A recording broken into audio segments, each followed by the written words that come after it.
Hi hello to all friends, welcome to our channel ஜாப்ஸ்பே. இன்றைக்கி வந்திருக்க ஜாப் வேகன்சிஸ் நோட்டிஃபிகேஷன் எங்கேருந்து பார்த்தோன்னா ஐஓசிஎல் சவுத் ரீஜன்லேருந்து விட்டாங்க. அதாவது எதுக்குன்னு பார்த்தோன்னா அப்ரெண்டிஸ் ரெக்ரூட்மெண்ட் தான் போட்டிருக்காங்க. 2025 நோட்டிஃபிகேஷன் விட்டுருக்காங்க. எவ்வளோ வேகன்சிஸ் பார்த்தோன்னா 475 வேகன்சிஸ் விட்டுருக்காங்க. இதுக்கான ஃபுல் டீட்டெயில்ஸை பார்ப்போம் ஃப்ரெண்ட்ஸ். இன்றைக்கி வந்திருக்க வேகன்சிஸ் எங்கேருந்து பார்த்தோம்னா இந்தியன் ஆயில் கார்பரேஷன் லிமிட்டட்லேருந்து விட்டுருக்காங்க. எதுக்கெல்லாம் ரெக்ரூட்மெண்ட் பண்ணுறாங்க பார்த்தோம்னா ட்ரேட் டெக்னீஷியன், கிராஜுவேட் அப்ரெண்டிஸ் போஸ்ட்லாம் ரெக்ரூட் பண்ணுறதா சொல்லியிருக்காங்க. ரெக்ரூட்மெண்ட் டீட்டெயில்ஸ்னு பார்த்தோன்னா போஸ்ட் நேம் வந்து அப்ரெண்டிஸ் போஸ்ட் தான். ஜாப் கேட்டகரி எதுனா சென்ட்ரல் கவர்மெண்ட் ஜாப்ஸ் தான். அவங்க எவ்வளோ வேகன்சிக்கு ரெக்ரூட்மெண்ட் பண்ணுறாங்கன்னு பார்த்தோம்னா 475 வேகன்சிக்கு ரெக்ரூட்மெண்ட் பண்ணுறதா சொல்லியிருக்காங்க. போஸ்ட் லெவல் பார்த்தோன்னா பேன் இண்டியா லெவலில் தான் இருக்கும் அப்படின்றாங்க. Place of posting pan India லெவலில் இருக்கும் அப்படின்றாங்க. செலக்ஷன் ப்ராசஸ் எப்படி இருக்குன்னு பார்த்தோம்னா ஆன்லைன் எக்ஸாம் இருக்கும் அப்படின்றாங்க. இதுக்கு அப்ளை பண்ணதுக்கான ஸ்டார்டிங் டேட்னு பார்த்தோன்னா 8 ஆகஸ்ட் 2025 அப்ளை பண்ண சொல்லியிருக்காங்க. இதுக்கு அப்ளை பண்ணதுக்கான லாஸ்ட் டேட்னு பார்த்தோன்னா 5/9/2025 வரை அப்ளை பண்ணலாம் அப்படின்ட்டுருக்காங்க.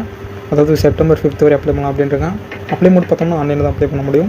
வேகன்சி டீட்டெயில்ஸ்னு பார்த்தோம்னா அப்ரெண்டிஸ் போஸ்ட் 475 வேகன்சிஸ் தான். எலிஜிபிலிட்டி கிரிட்டேரியன் பார்த்தோன்னா ட்ரேட் அப்ரெண்டிஸ்னு பார்த்தோன்னா 10th முடிச்சிருக்கணும். அப்புறம் +2 முடிச்சுட்டு ஐடி ரிலவெண்ட் ட்ரேட்ஸில் பண்ணியிருக்கணும் அப்படின்னு இருக்காங்க. டெக்னீஷியன் அப்ரெண்டிஸ்னு பார்த்தோன்னா 3 years diploma in relevant engineering பிரான்ச்சஸில் முடிச்சிருக்கணும் அப்படின்றாங்க. இதே கிராஜுவேட் அப்ரெண்டிஸ்னு பார்த்தோம்னா full time bachelor degree BCom, BA, BSc, பிபிஏயில் முடிச்சிருக்கணும். ஏதாவது அண்டர் கிராஜுவேட் முடிச்சிருக்கணும் அப்படின்னு இருக்காங்க. இது அப்ளை பண்ணுறதுக்கான ஏஜ் லிமிட் பார்த்தோன்னா அப்ரெண்டிஸ் 18 to 24 years வரை இருக்கும் அப்படின்னு இருக்காங்க. ஏஜ் ரிலாக்ஸேஷன் கொடுத்துருக்காங்க. செலக்ஷன் பண்ணுறாங்கன்னு பார்த்தோன்னா செலக்ஷன் ப்ராசஸ்ன்னு பார்த்தோம்னா ஷார்ட் லிஸ்ட் பண்ணுறாங்க. அப்புறம் மெடிக்கல் எபிலிட்டி டெஸ்ட் இருக்கும். அப்புறம் சர்டிஃபிகேட் வெரிஃபிகேஷன் இருக்கும் அப்படின்னு இருக்காங்க. இதுக்கு எப்படி அப்ளை பண்ணுறது பார்த்தா உங்களோட அஃபீஷியல் வெப்சைட்டில் தான் போய் அப்ளை பண்ண முடியும். அஃபீஷியல் வெப்சைட்டில் கெரியர்ஸ் போய்ட்டு அப்ரெண்டிஸ் போய்ட்டு அப்ளை ஆன்லைன் லிங்க்கில் தான் போய் அப்ளை பண்ண முடியும். அப்ளை பண்ணுறதுக்கான ஸ்டார்டிங் டேட்னு பார்த்தோம்னா 8/8/2025 5/9/2025 அப்ளை பண்ணணும் அப்படின்னு சொல்லியிருக்காங்க. இது அப்ளை பண்ணுறதுக்கான நோட்டிஃபிகேஷன் லிங்க்கும் அப்ளை லிங்க்கும் நான் டிஸ்கிரிப்ஷன் கொடுக்குறேன். செக் பண்ணி அப்ளை பண்ணுங்கள் ஃப்ரெண்ட்ஸ். முழுக்க சென்ட்ரல் கவர்மெண்ட் ஜாப்ஸ் தான். எல்லாருமே அப்ளை பண்ணுங்கள் ஃப்ரெண்ட்ஸ்.